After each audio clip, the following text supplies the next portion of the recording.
Hey guys, Shotgun Spratling and Keely, you're back with USCFootball.com's film study, taking a look at USC's loss in overtime to BYU and looking at the drop 8 coverage of the Cougars that gave Keaton Slovis some struggles and how the offensive line didn't quite hold up there into the bargain on the offensive side and how USC was just a couple of plays short, or as Clay Helton says, just one play difference. Well, there's some small things on a lot of plays that led to USC not being able to get a win on the road. First play we're going to take a look at is USC's opening drive touchdown to Michael Pittman, his first of the season. USC is going to put some pressure on this linebacker here with the combination of a slant and a flat route here, but it's also going to be this other linebacker that opens up the window. He's going to come up with some pressure, and you're going to see that it's going to open up this big area to throw for Keaton Slovis on this play. There you see a big window, big gap right there. That's something that won't be there the rest of the day because they won't bring this guy up very often in the game. You won't see them bring much more than the 3-man pressure, just sticking with their 8-man drops or 8-man coverage. They learn after this first drive that if they do that, they try to bring extra pressure, that USC is going to pick them apart. The Trojans open their second drive here in a pistol formation, something we haven't seen much of from them, only actually in the garbage time win over Stanford at the end. But you see Keaton Slovis and Stephen Carr, they're actually going to go play action and leave Stephen Carr and Eric Cromanhook in the block. So USC has 7 blockers up front. This is a 2 tight end formation, so Josh Follow is actually going to go out in a pass pattern. But BYU only brings 3 guys. They're going to come and get pressure with just 3 guys. So it's 3 on 7. And USC gives up pressure because their nose tackle, Big Tonga in the middle, pushes back Jalen McKenzie actually on this play with USC making a slant call, and he gets in the backfield. He hits Keaton Slovis actually in the face and rakes him across the eyes, but then gets the sack. USC is backed up in their own territory after a first down play where they just can't block 3 guys with 7 blockers. USC has a third down early in the first quarter. They're going to use motion right here of Amon-Ra St. Brown to try to help Keaton Slovis out, try to help him to determine if it's going to be a man coverage or a zone coverage. We see the safety roll over the top, which gives you an indicator that it's a man coverage here, which this guy is going to be covering Amon-Ra St. Brown, but it's actually a man coverage with shallow zone. So these linebackers actually have a little bit of freedom, a cover one robber maybe, to be able to just read the quarterback's eyes and go try to make a play. And that's exactly what Peyton Wigman is going to do right here. He's going to read what Keaton Slovis is looking at, and you see the man coverage here with Drake London. He's watching his eyes, reading it perfectly, and goes and makes a tremendous catch on this hitch route that he tries to throw to Amon-Ra St. Brown. But let's take a look. Let's back it up and see what Keaton Slovis could have done on this play. As we watch, look at the cornerback at the top. Watch him play in bell coverage right here and watch his feet. You see him crossing over. If Keaton Slovis throws this out route right here to Tyler Vaughns, there's no way he's going to be able to change his momentum and his direction and get back to stop that play from happening. So that would have been an easy pitch and catch first down as long as he makes a decent throw. Instead, he goes for a little bit easier throw, but he never sees the linebacker here, and he's able to cut underneath, get the BYU's first of 3 interceptions on the day. After the turnover, BYU is going to go in their bag of tricks and break out a reverse. No, actually, it's going to be a fake reverse here. We're going to see that they're going to fake it, but it fools USC, and in particular, John Houston, linebacker, is going to try to do a little too much. His job is the running back. He's got to take care of his job and just do that. Can't worry about everyone else's job. Because he doesn't, he pauses when he sees the motion, he gives up the edge, and that leads to a big gain. But there's another part of this. The reverse probably would have worked out well too because USC actually sent a safety blitz with Isaiah Polamau. They get the edge. They could have got the edge the other way because Greg Johnson is trying to run around the play, and instead he and Palia Naitiote just collide with each other. So the top side was wide open, which is probably why BYU looks at it and decides to throw the reverse pass later on a couple drives later and pick up a big gain there as well. Against BYU's drop 8 coverage, they were consistently leaving linebackers in the shallow zone and then taking whoever was guarding the wide receiver is going to be the inside guy right here. He's going to have number 5 down here on Michael Pittman. These guys are bailing out immediately. So they're trying to take care of any deep routes by bailing with this coverage, getting out of the way, getting deep, and then the linebacker is going to take care of any of the shallow routes between the numbers. So USC, what do? They throw the out route. They could have thrown this over and over again until they forced BYU to make some changes. Instead, they used it sparingly. I would have liked to see them do it a little bit more, force the defense to adapt to you rather than necessarily having to adapt to the defense all the time. During the week, we've heard from Clay Helton and Graham Harrell about Kedon Slovis skipping some of his reads and being a little too anticipatory and just skipping from 1 to 3 or 1 to 4 on his reads instead of going through his full progression. We're actually going to see that on this play right here, a 3rd and 3, backed up in their own end. Kedon Slovis is going to first look down to the left. He's going to have Michael Pittman. He's going to look there first. His next read is in the middle of the field where Eric Cromanhook. He's already turned his head and he's looking elsewhere before Cromanhook even gets to his spot. He's got a little hook right here in the middle of the field, a little hitch, and if he throws it, obviously when Kedon Slovis turns his shoulders, the linebacker is going to move away, but you see Cromanhook is open right now, so if he would have given a little bit of chance, that might have left that open. If not, I do like the way he adjusts on this play, though. We're going to see him, he's going to roll out instead of immediately throwing it to Vi. He's going to roll out and give them an opportunity, and you see the DBs have to back up because there's actually a corner route over here on the left that's keeping them from staying on the underneath coverage. He rolls out and throws the ball to Vi and is able to pick up a first down, and USC continues the drive. But that's just an example of how Kedon was skipping over some of his regressions at times. Kedon Slovis gets a little bit of happy feet here again. He's going to get pressure up the middle from Tonga once more. He has, on his 2nd and 7 play, he has Amon-Ra St. Brown and Tyler Vaughns. He has both these guys over the middle before he decides to kind of scramble out of the pocket. Could throw there, pick up 4 or 5 yards. Maybe they break a tackle and get a little bit more. He's going to roll out to his left, though. What I do like on this play about Kedon is the way he squares up his shoulders right there. He's an off-balance, off-platform throw, but he squares up his shoulders to the line of scrimmage, turns them, and then he gets a really nice throw here, hits Eric Cromanhook in stride. USC gets a 60-yard gain on this one. Big play for them. Unfortunately, Cromanhook not quick enough to get into the end zone. They get to the 5 and they end up having to settle for a field goal. But I really like the way that Slovis settled up his shoulders, squared up his shoulders, and was able to make the throw even after getting a little bit of happy feet in the pocket.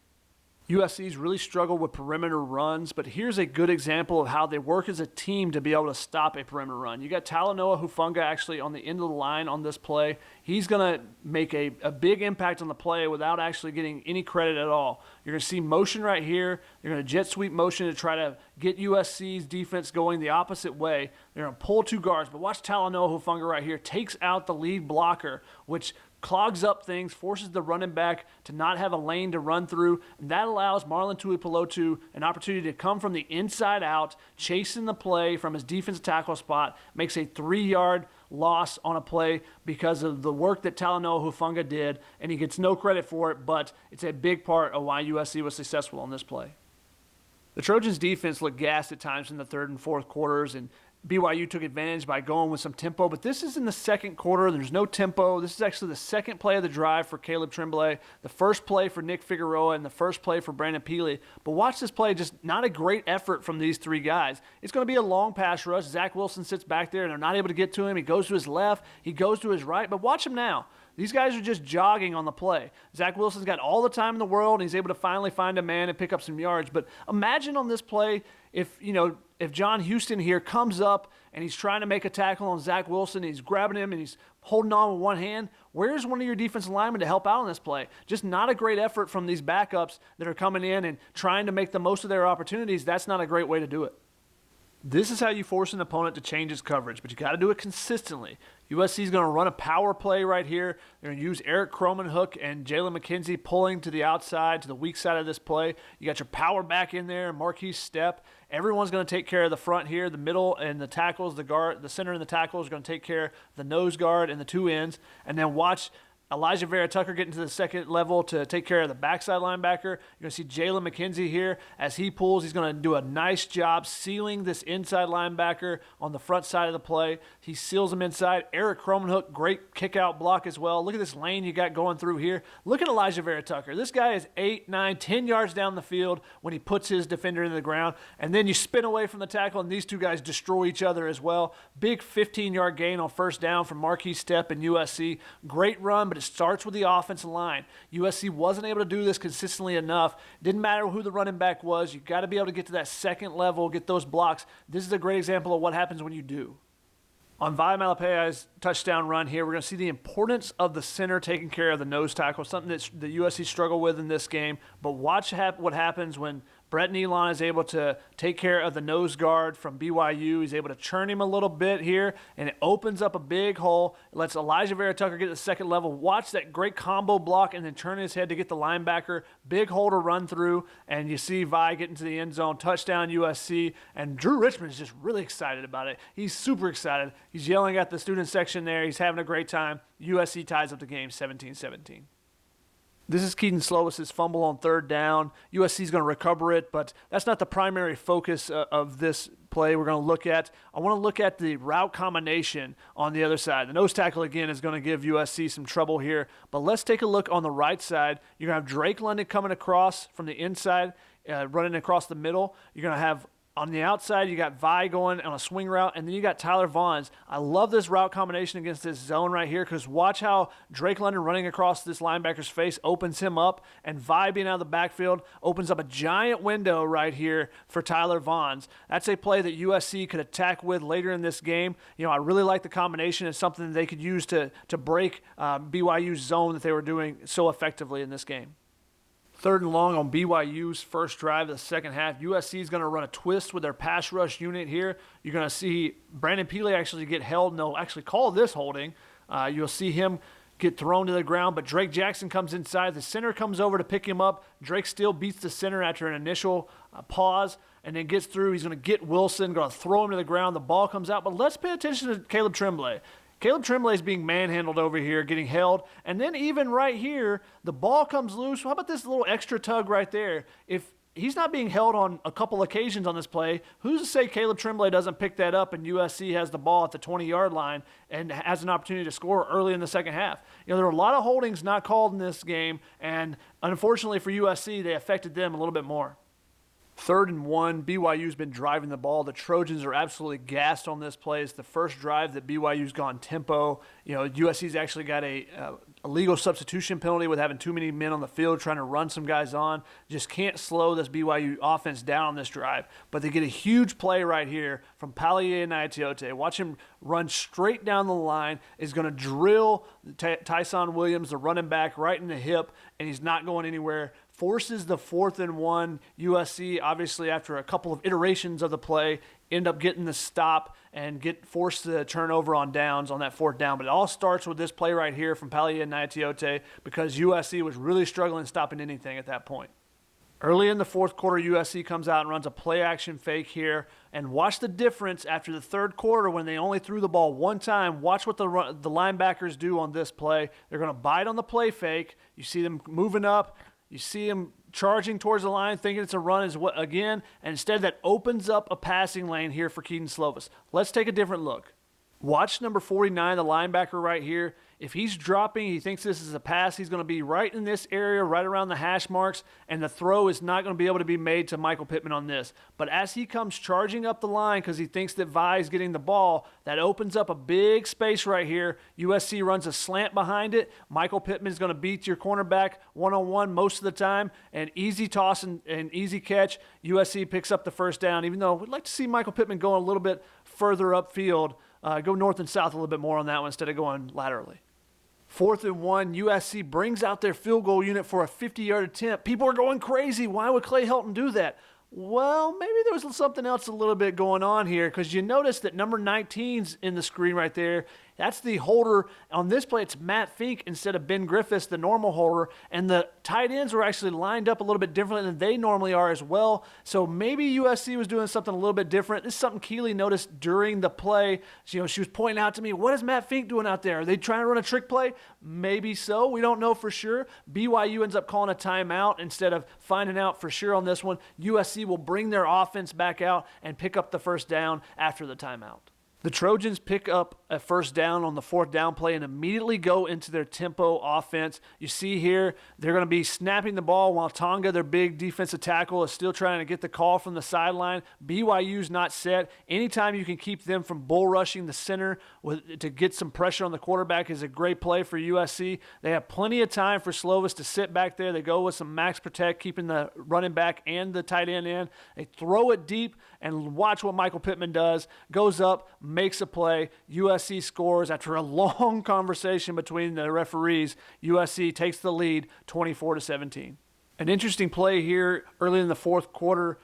BYU's driven down into the red zone, 3rd and 3. They're ready for the snap, and they do a check with me. They look over the sideline, clap their hands, see what USC's doing, and you'll see the BYU quarterback, Zach Wilson. He's going to look to the sideline. Let's see, do we need to change the play? We're going to stick with this one. All right, we'll go with this. Now, as soon as he turns his head back, he claps his hands again, but none of the linemen are ready here. They're all up in their stance. They're standing up. They're not ready to come down and block somebody. So what ends up happening is he quick claps his own offensive line, and USC is able to knife through here with John Houston. He makes the tackle. C.J. Pollard's there as well. It's a stop on 3rd down, forces a field goal. BYU, instead of having an opportunity to tie the game at 24-24, it's now 24-20. The Cougars are going to come out in a 5-wide set and run a QB draw. They're going to take it for a touchdown with Zach Wilson. It's a perfect call because USC has got a blitz coming from the downside here with Palia and Itiote, and the middle is wide open because John Houston's out guarding a guy. You got Talanoa out guarding a guy. USC's in man coverage, and it's perfect because Zach Wilson gets to run straight up the middle with no one there to stop him. USC also misses a tackle here with Hunter Echols. They can't keep him out of the end zone either with Isaiah Polamau and Chase Williams at the edge. Instead, Zach Wilson gets in, touchdown for BYU. They take a lead late in the fourth quarter. Trojans get the ball back with 5.5 minutes. Going to have to drive the field, get at least a field goal to tie, try to win the game here late in the fourth quarter. What do they start with? Well, how about a run-pass option with something that has been working for you? You know, USC has been running the ball well out of this formation. They're going to show that once more. The linebackers are going to bite on it, and that's going to open up a nice window for Tyler Vaughns on this play. Watch him be able to settle in, see the linebackers. There's a nice hole for Keaton Slovis to throw. USC picks up a first down on their first play of the drive. 3rd and 5, BYU's trying to drive for the winning score here late in regulation. Great move by Jay Tufele to get in the backfield. But just watch this hustle. He's chasing after Zach Wilson. He never gives up on the play until way late here. But you're going to see another defensive tackle, Marlon Tuipulotu, fall in the play as well. Both those guys hustling all the way to the outside from the opposite hash mark. Marlon Tuipulotu gets the big hit that stops Zach Wilson short on 3rd and 5. Let's look at another element of this play. As Connor Murphy's going to be coming off the edge, he's going to try to get to Zach Wilson, but as was often in this game, a holding is taking place, but no penalty flag was called. You see both hands being grabbed there. Now he grabs him by the back of the jersey, and yet there's a referee right there, and still nothing, never reaches for the back pocket or anything. You know, maybe he gets a sack here, and suddenly, you know, it's a 15, 20-yard difference in the punt, and USC has a little bit more room. Who knows? But there are several opportunities for holding flags to be called on both teams. But unfortunately, this game was called very loose. The referees let them play, and it hurt USC at several instances. First play of overtime, the Cougars go to the well once more. They go to the fake reverse that works so well for them early in the game. But USC plays it perfectly here. You're going to see John Houston. He's not going to try to do too much. He's taking care of his responsibility, which is the running back. You got extra support out here. Chase Williams is going to read it and come and help as well. But look at the top side. You got Drake Jackson taking care of the reverse. You got Talanoa Hufanga out there as well to take care of the throwback to the quarterback. USC runs down the running back, gets a stop on the first play in overtime.